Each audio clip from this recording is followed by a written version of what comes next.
Hello friend, आपका अपना YouTube channel में बहुत बहुत स्वागत है। तो आज के वीडियो में हम लोग देखने वाले हैं फंडामेंटल राइट्स यानी कि मूल अधिकार। तो बने रहिएगा वीडियो में एंड तक। एंड चैनल पर पहली बार विजिट कर रहे हैं तो चैनल को सब्सक्राइब कर दीजिएगा, ओके। और ये भाग 3 है। भाग 1 और भाग 2 हम लोग कवर कर चुके हैं, ठीक है। यानी भाग 1 को और भाग 2 को हम लोग कवर कर चुके हैं, ठीक है। अगर नहीं देखे हैं तो जाकर देख लीजिएगा, प्लेलिस्ट बना हुआ है भारतीय संविधान न्यू बैच के नाम से, ठीक है। तो उसे जाकर के देख लीजिएगा, ठीक है। चलिए आगे हम लोग बढ़ते हैं और भारतीय संविधान के भाग हम लोग 3 देखते हैं। इसमें दोस्तों 12 से 35 तक अनुच्छेद का चर्चा है, ठीक है। और भाग 1 में हम लोगों का दोस्तों 1 से 4 अनुच्छेद का चर्चा था। भाग 2 में दोस्तों हमारा 5 से 11 तक चर्चा था, आर्टिकल यानी अनुच्छेद का, ठीक है। आगे हम लोग बढ़ते हैं और आगे हम लोग देखेंगे दोस्तों 12 से 35 तक आर्टिकल, ठीक है। और ये दोस्तों भाग 3 में है, ठीक है। भाग 3 में है तो भाग 3 हम लोग आज कवर करेंगे, ठीक है। तो चलिए दोस्तों प्रारंभ करते हैं हम लोग, ठीक है। पहले दोस्तों आप लोग ये जान लीजिए कि मूल अधिकार को नैसर्गिक अधिकार कहते हैं, ठीक है। मूल अधिकार को नैसर्गिक अधिकार कहते हैं क्योंकि यह दोस्तों जन्म से ही दे दिया जाता है। आप धरती पर आए दोस्तों, आपको दे दिया गया, ठीक है। आपको दे दिया गया ये अधिकार, ठीक है। तो जन्म यानी कि दोस्तों जब जन्म लेता है बच्चा उसी समय उसको अधिकार दे दिया जाता है। जैसे बोलने की स्वतंत्रता, घूमने की स्वतंत्रता, विदेश में जाने की स्वतंत्रता, कहीं पर बसने की स्वतंत्रता, ठीक है, ये सब दे दिया जाता है, ठीक है। और इसे दोस्तों मेगना कार्टा भी कहा जाता है संविधान का, ठीक है। इसे क्या कहा जाता है दोस्तों? मेगना कार्टा कहा जाता है संविधान का। मूल अधिकार को मेगना कार्टा कहते हैं, ठीक है। और इसे दोस्तों यूएस के संविधान से लिया गया है, ठीक है। यानी कि यूएस के संविधान से कॉपी करके भारत के संविधान में पेस्ट कर दिया गया है, ठीक है। आप लोग समझ गए होंगे बहुत ही बढ़िया तरीके से, ओके। चलिए आगे बढ़ते हैं। आगे है दोस्तों अनुच्छेद 12, ठीक है। अनुच्छेद 12 हमारा पहला है, ठीक है। यानी कि भाग 3 में हमारा पहला है दोस्तों अनुच्छेद 12 यानी आर्टिकल 12, ठीक है। आर्टिकल 12 क्या कहता है दोस्तों?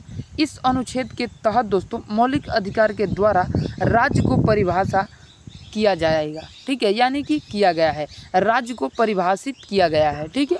चलिए अनुच्छेद दोस्तों 12, इस अनुच्छेद को तहत दोस्तों मौलिक अधिकार के द्वारा राज्य परिभाषित यानी किया गया है। मूल अधिकार जीवन जीने का दोस्तों एक क्या है? अत्यंत आवश्यकता है। मूल अधिकार को जीवन जीने का एक अत्यंत आवश्यक है, ठीक है।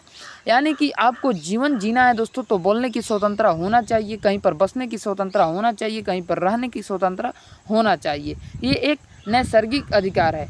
उसी को दोस्तों ये 12 को ही दोस्तों यहाँ पर पेस्ट कर दिया गया है, कोई बात नहीं, ठीक है। अनुच्छेद हम लोग 13 देखते हैं, ठीक है। इसको काट भी देंगे तो कोई बात नहीं है, ठीक है। यही हमारा सही है और ये वाला लिख लीजिएगा, ये एक दोस्तों अत्यंत आवश्यक है, ठीक है। और ये एक नैसर्गिक अधिकार है। तो आपसे पूछ देगा कि आर्टिकल 12 में किसका चर्चा है, ठीक है। आर्टिकल 12 में किसका चर्चा है? तो आप लोग का उत्तर होगा दोस्तों मौलिक अधिकार का, ठीक है। उसके बाद मौलिक अधिकार द्वारा राज्य के परिभाषित का, ठीक है, परिभाषित का चर्चा है। मूल अधिकार नैसर्गिक का चर्चा किस में है? तो आर्टिकल 12 में, ठीक है। ये भी याद रखिएगा, ठीक है। चलिए आगे बढ़ते हैं और आगे हम लोग देखते हैं आर्टिकल 13, ठीक है। आर्टिकल 13 क्या कह रहा है दोस्तों? यदि हमारे मूल अधिकार को किसी दूसरे मूल अधिकार से प्रभावित करे तो हमारे मूल अधिकार पर रोक लगाया जा सकता है, अल्पीकरण किया जा सकता है, ठीक है। अल्पीकरण किया जा सकता है, ठीक है। चलिए नेक्स्ट बढ़ते हैं दोस्तों। टाइपिंग मिस्टेक कुछ हो जाता है तो उस पर हम बोल नहीं देते हैं, ठीक है। समता और समानता का अधिकार, समता और समानता का अधिकार में डिफरेंस बताइए, ठीक है। तो हम समता और समानता में डिफरेंस आपको बताते हैं, तो डिफरेंस आप लोग समझ लीजिएगा, तो समता और समानता को समझ जाइएगा, ठीक है। और ये समता और समानता का अधिकार दोस्तों आर्टिकल 14 से लेकर आर्टिकल 18 तक है, ठीक है। समता और समानता का अधिकार दोस्तों आर्टिकल 14 से आर्टिकल 18 तक है, ठीक है। आर्टिकल 18 तक देखिए दोस्तों समता और समानता में अंतर क्या होता है, ठीक है। ये है दोस्तों पहले से ही ऊंचा खंभा, ठीक है, ऊंचा खंभा है। और ये है दोस्तों एक नीचा खंभा, ये पहले से ही ये इसका स्थिति है, ठीक है। इनका जो पद है, ठीक है, पद है यानी कि ये ज़्यादा विकसित कर चुके हैं, ठीक है, ज़्यादा विकसित कर चुके हैं। अब इनको हमको विकसित करवाना है, ठीक है। तो इनको हम लोग क्या करेंगे दोस्तों? ये तो विकसित कर चुके हैं तो एक यहाँ पर दे देते हैं रेकरी, यानी ये हो जाएगा दोस्तों आपका एक ये हो गया, थोड़ा अच्छे से इसको कर देते हैं, समझिएगा तो बहुत ही अच्छे से समझ में आएगा, और नहीं समझने वाले को तो क्या ही कहा जा सकता है, समझिएगा तो बहुत ही अच्छे से समझ में आएगा। और ये एक हो गया दीवार, इस पर जो व्यक्ति खड़ा होगा वो आसानी से इधर झांक सकता है कि इधर क्या है। इस पर जो व्यक्ति खड़ा होगा, और इस पर जो व्यक्ति खड़ा होगा वह नहीं झांक पाएगा, यहाँ पर ही रुक जाएगा, ठीक है, यहाँ पर ही रुक जाएगा। तो इसको बराबर करने के लिए दोस्तों, इसको बराबर करने के लिए हम लोग क्या करते हैं, इसका भी पद दोस्तों इतना ऊंचा कर देते हैं, ठीक है, ऊंचा कर देते हैं, ताकि ये भी देख पाए और ये भी देख पाए, ये नीच जाति क्या है ये भी देख पाए, और ये ऊंच जाति क्या है ये भी देख पाए। मतलब कि ये सीधा तात्पर्य है दोस्तों आरक्षण से, आरक्षण से इसका तात्पर्य है, ठीक है। जैसे कि आपको पता होगा दोस्तों, जनरल ओबीसी एससी एसटी, ठीक है, जनरल ओबीसी एससी एसटी जो आता है दोस्तों, उसमें से एक कास्ट है दोस्तों जनरल, ठीक है। जनरल में आपके राजपूत यानी क्षत्रिय ब्राह्मण ये सब आ जाते हैं, ठीक है। तो इनको दोस्तों पहले से ही पूरा ज्ञान है, ठीक है, और एससी एसटी समाज अति पिछड़ा हुआ था, ठीक है। तो ये लोग एजुकेशन में बहुत ही पाछे हैं, ठीक है। और जनरल जाति जो है दोस्तों, जनरल जाति ये आगे है दोस्तों, क्योंकि ये एजुकेशन को छोड़े नहीं, ये एजुकेशन को छोड़ रखते हैं, ठीक है।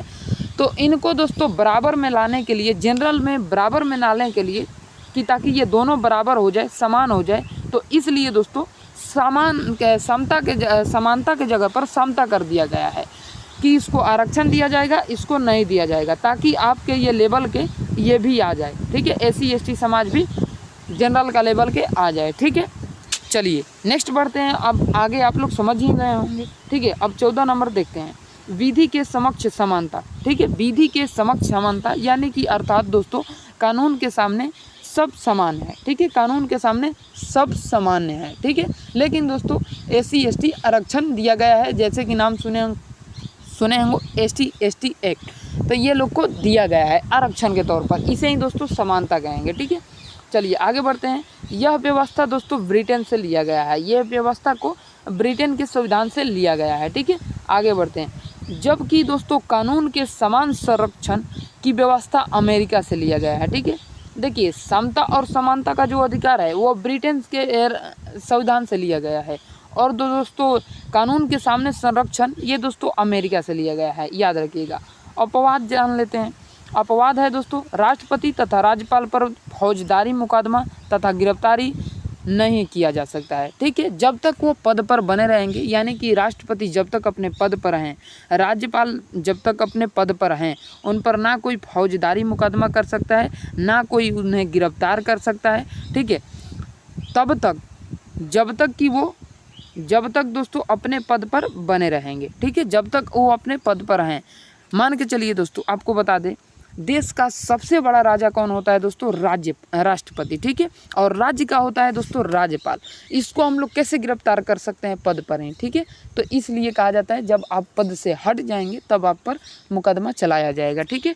चलिए आगे बढ़ते हैं, और आगे हम लोग बढ़ते हैं, आगे हम लोग देखते हैं 15 नंबर आर्टिकल, ठीक है। 15 नंबर आर्टिकल क्या कह रहा है दोस्तों, 15 नंबर आर्टिकल कह रहा है जाति धर्म लिंग तथा जन्म स्थान के आधार पर सार्वजनिक स्थान सरकारी स्थान पर भेदभाव नहीं किया जाएगा, ठीक है।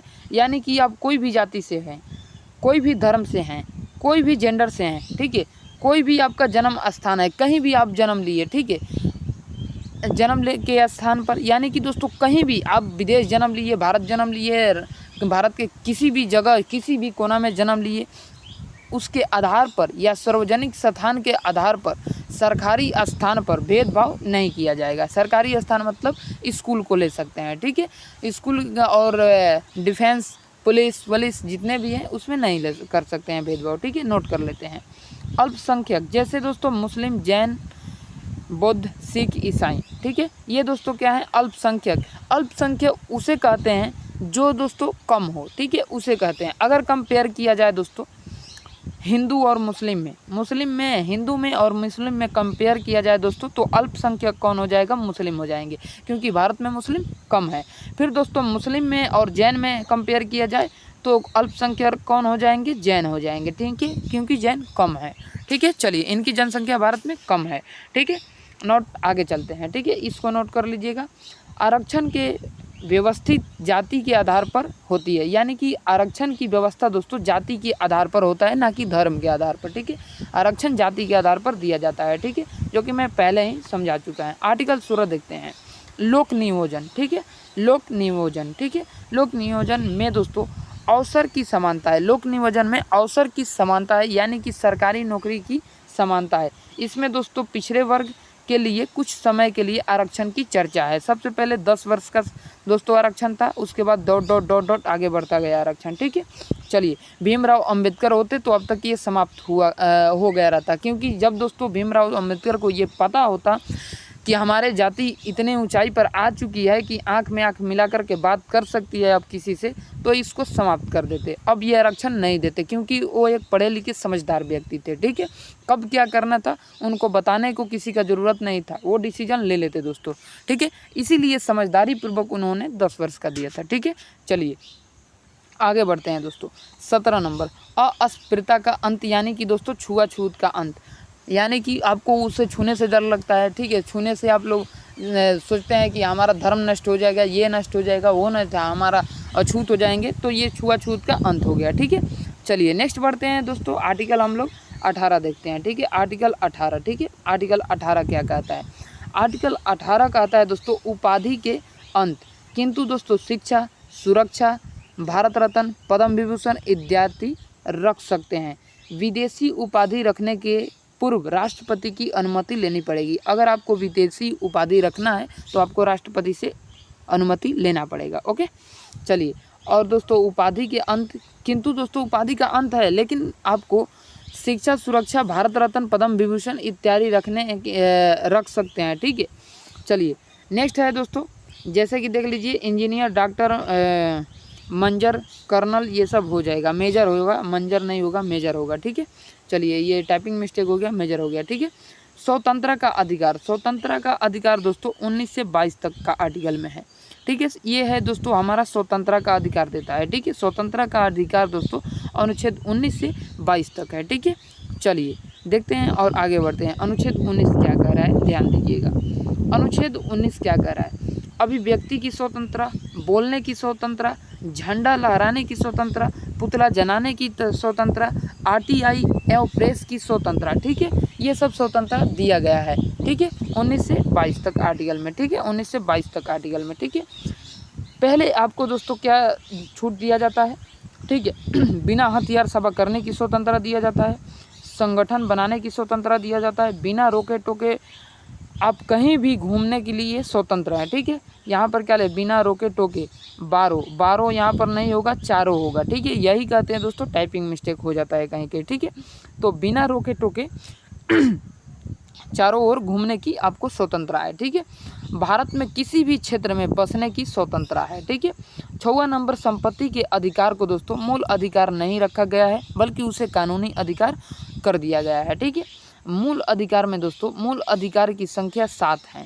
ठीक है, मूल अधिकार की संख्या 7 थी, किंतु दोस्तों संपत्ति के अधिकार 44वें संविधान संशोधन द्वारा 1978 में मौलिक अधिकार से हटाकर इसे अब दोस्तों अनुच्छेद 300 के क के तहत कानूनी अधिकार कर दिया गया है। ठीक है, कानूनी अधिकार कर दिया गया है। ठीक है, अब देख लेते हैं दोस्तों अनुच्छेद 20। ठीक है, अनुच्छेद 20 हमारा क्या कहता है? अनुच्छेद 20, इसमें दोस्तों 3 प्रकार की स्वतंत्रता दी गई है। इसमें दोस्तों 3 प्रकार की स्वतंत्रता दी गई है। ठीक है, एक गलती का एक सज़ा। ठीक है, एक गलती का एक सज़ा मिलेगा। ठीक है, सज़ा उस समय के कानून के आधार पर दी जाएगी, ना कि दोस्तों पहले या बाद में बना हुआ कानून के आधार पर। ठीक है, चलिए तीसरा है दोस्तों, सज़ा के बाद भी कैदी को संरक्षण दिया जाएगा, यानी कि उसके दोस्तों आराम से उसको, मतलब कि संरक्षण के मतलब होता है दोस्तों सुरक्षा प्रदान की जाएगी, वकील दिया जाएगा, आप अपने मनपसंद वकील रख सकते हैं और आपको खाना मिलेगा।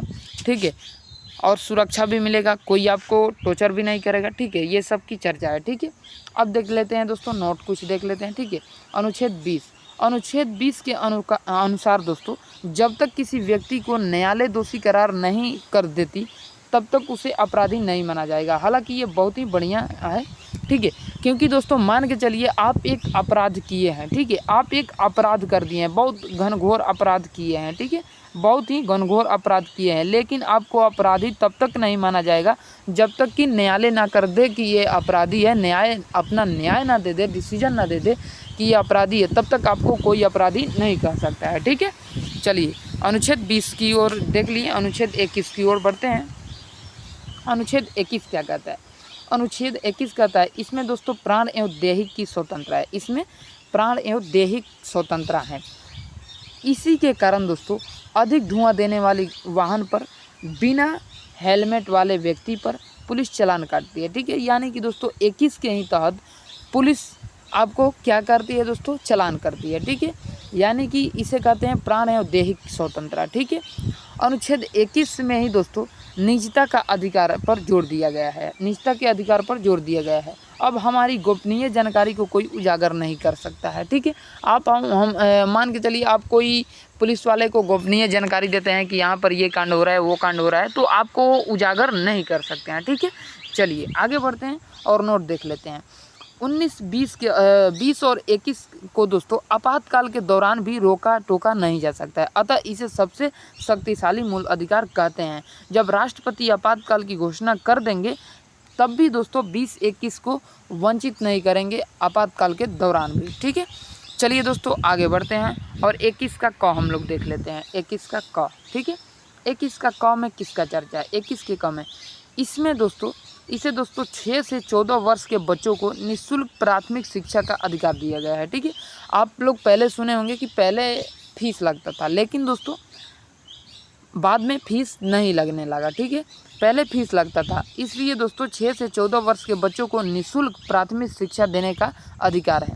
इसे दोस्तों 86वां संविधान संशोधन 2002 में जोड़ा गया। ठीक है, 2002 में जोड़ा गया, अप्रैल 2010 में लागू कर दिया गया। 2002 में जोड़ा गया था, 2010 में लागू किया गया था। ठीक है, यानी कि दोस्तों लागू जब होता है, लागू हो गया, लेकिन जोड़ाया कब दोस्तों? 2002 में जोड़ाया। ठीक है, 2002 में जोड़ाया। ठीक है, अनुच्छेद 22 देखते हैं। ठीक है, अनुच्छेद 22 क्या कहता है? ठीक है, अनुच्छेद 22, ठीक है, इसमें दोस्तों 3 प्रकार की स्वतंत्रता दी गई है। इसमें 3 प्रकार की स्वतंत्रता दी गई है जो गिरफ्तारी से संरक्षण करता है, यानी संरक्षण का तात्पर्य दोस्तों रक्षा करता है। ठीक है, इसमें दोस्तों 3 प्रकार की स्वतंत्रता है। तीनों प्रकार की स्वतंत्रता हम लोग देख लेते हैं क्या क्या स्वतंत्रता दिया गया है। ठीक है, जो कि वेरी इंपॉर्टेंट है आपके लिए भी और हमें बताने के लिए भी। ठीक है, चलिए आगे बढ़ते हैं और ये 3 स्वतंत्रता को देख लेते हैं। ठीक है, 3 स्वतंत्रता। व्यक्ति को गिरफ्तार करने से पहले वारंट, कारण बताना पड़ेगा। जैसे कि आपको कोई व्यक्ति गिरफ्तार करने आता है तो उस पुलिस वाला का फ़र्ज बनता है और आपका ये दायित्व बनता है कि आप पूछ सकते हैं। ठीक है, आप पूछने के लिए स्वतंत्र है और उस पुलिस वाले के भी फर्ज बनता है कि आपको बताए, वारंट बिना कारण बताए आपको गिरफ्तार नहीं कर सकता है। ठीक है, चलिए 2 नंबर देखते हैं। 24 घंटे के अंदर उसे न्यायालय में सहशारीरिक प्रस्तुत किया जाता है। ठीक है, इस 24 घंटे के अंदर दोस्तों यातायात तथा अवकाश का समय नहीं गिना जाता है। ठीक है, यानी कि दोस्तों यहाँ पर शारीरिक, यानी कि शरीर से उसको क्षति नहीं होना चाहिए, एकदम उसका शरीर अच्छा होना चाहिए और अच्छे तरीके से उसको प्रस्तुत करना है न्यायालय में जज के सामने। ठीक है, यह नहीं कि मार पीट कर ले जा रहे हैं, खून गिर रहा है, लेकर चले गए। ठीक है, चलिए आगे बढ़ते हैं दोस्तों, तीसरा देखते हैं। गिरफ्तार व्यक्ति को अपने मनपसंद वकील रखने की स्वतंत्रता या अधिकार कर सकते हैं, अधिकार है। ठीक है, मैंने ऊपर ही आपको बता रखा था। ठीक है, चलिए आगे देखते हैं दोस्तों, आगे हम लोग बढ़ते हैं, आगे देखते हैं। निवारक निरोध। निवारक निरोध क्या है दोस्तों? निवारक निरोध अधिनियम, इसकी चर्चा दोस्तों अनुच्छेद 20 के VI में है। ठीक है, IV में। ठीक है, चलिए आगे बढ़ते हैं। इसका उद्देश्य क्या है दोस्तों? इसका उद्देश्य किसी व्यक्ति को सजा देना नहीं है। निवारक निरोध अधिनियम के मतलब होता है किसी भी व्यक्ति को सजा देना नहीं, बल्कि अपराध करने से रोकना है। इस कानून के तहत पुलिस शक के आधार पर किसी भी व्यक्ति को बिना कारण बताए अधिकतम 3 महीने के तक गिरफ्तार कर सकती है या नज़रबंद कर सकती है। ठीक है, आप लोग समझ गए होंगे कि देखिए एक समय आता है दोस्तों कि आपको वारंट, कारण बताना पड़ेगा। ठीक है, वारंट यानी कारण बताना पड़ेगा, लेकिन दोस्तों निवारक निरोध अधिनियम के तहत आपको गिरफ्तार करना होगा तो आपको कारण भी नहीं बताया जाएगा। 3 महीने के लिए, अधिकतम 3 महीने के लिए गिरफ्तार कर दिया सकता है, नज़रबंद किया जा सकता है। नज़रबंद के मतलब आपको समाज से दूर किया जा सकता है। ठीक है, चलिए आगे देखते हैं नज़रबंद का मतलब होता क्या है। नज़रबंद के मतलब दोस्तों होता है आपको समाज से दूर कर दिया जाए। ठीक है, समाज से दूर कर दिया जाए मतलब पब्लिक से दूर किया जाए। ठीक है, समाज यानी पब्लिक से दूर कर दिया जाए। ठीक है, आपको जेल में या आपके अपने ही घर में कैद कर दिया जाए या किसी हवेली में कैद करके रखा जाए।